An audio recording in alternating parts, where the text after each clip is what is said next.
Um dos mais fascinantes casos do mundo ufológico, um avistamento de massa com mais de 5.000 espectadores. Eu vou falar do caso Hudson Valley.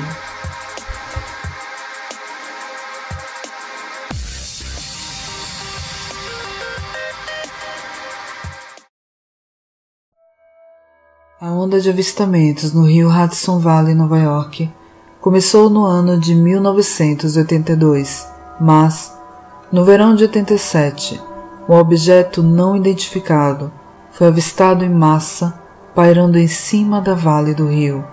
Ao todo, os investigadores recolheram mais de 5.000 depoimentos de pessoas que relataram essa presença assustadora. Uma presença que foi negada absolutamente pelas autoridades até o fim. As testemunhas disseram que esse objeto tinha a forma de um V, ou boomerang, e tinha um tamanho estimado que ia de 100 a 300 metros. Uma testemunha chegou a dizer que o objeto era tão grande quanto um porta-aviões, e uma outra o comparou a uma cidade voadora. Disseram também que esse objeto era silencioso e se movia de maneira rápida e com movimentos incríveis. No mês de junho de 84, Glenn Skinner, piloto particular, estava viajando na direção da cidade de Chappaqua, Nova York. Por volta das 21h45, avistou uma formação de luzes em forma de boomerang. Glenn Skinner disse que nunca tinha visto nada igual e que sabia que não era um aglomerado de estrelas. Na mesma noite, uma residente de Fishkill, a 40 quilômetros dali, viu o mesmo objeto. Mary Clark disse que por volta das 22 estava em casa em companhia de uma vizinha, quando essa olhou para fora da janela e exclamou: "O que é aquilo?" Mary se dirigiu até a janela. Seu marido também estava presente e viu as luzes verdes no horizonte pairando imóveis. Mary relatou que essas luzes eram a forma de um V encurvado e que nenhuma aeronave poderia permanecer parado naquela maneira.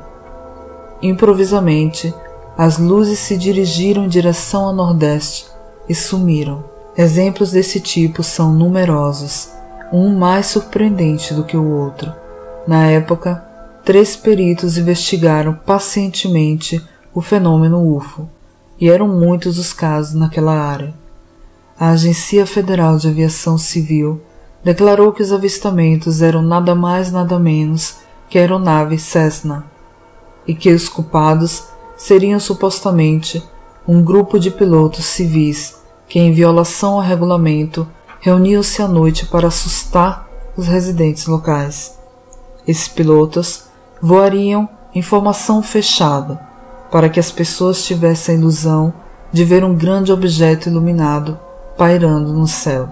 Mas o astrônomo Joseph Allen Hynek, o professor de ciências Philip Imbrogno e o jornalista Bob Pratt, que investigaram o caso, disseram que era mais uma desculpa da parte das autoridades e que, em muitas ocasiões, testemunhas viram ao mesmo tempo aviões Cessna e UFO, estabelecendo claramente a diferença entre os dois. Esse objeto permanecia imóvel e não emitia qualquer ruído, a não ser um leve zumbido, ao contrário de helicópteros que são extremamente barulhentos, e se movia de maneira natural para ser a aeronave humana. As luzes desse objeto variavam, passando do verde ao laranja, e muitas vezes iluminava o chão embaixo dele. Não eram as normais luzes de navegação, vermelho, verde e branco. Hynek, Imbrogno e Pratt relataram que 2 vezes naquela área radares militares tinham seguido objetos não identificados. O primeiro aconteceu no norte de Minnesota. Um objeto que foi encontrado em foco a 300 metros acima de uma estação de radar e improvisamente se moveu a toda velocidade a mais de 320 km de altitude antes de desaparecer das telas de controle. Outra vez, a Marinha seguia um OVNI enquanto se moviam a grande velocidade, indo em direção de Nova Jersey. O investigador Philip Klass tinha um grande interesse na onda de avistamentos do rio Hudson. Em 83, ele fez uma declaração dizendo: "Já se passaram 17 anos desde que comecei a fazer investigações ufológicas e até agora eu não encontrei nenhuma evidência que afirmasse um fenômeno desconhecido ou extraterrestre.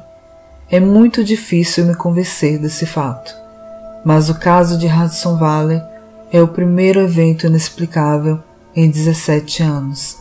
Até hoje, são muitas as especulações sobre esse caso. Muitos testemunhas avistaram também presenças de alienígenas naquela área e relataram terem sofrido abduções. Verdade ou não, o que resta são sempre perguntas sem respostas."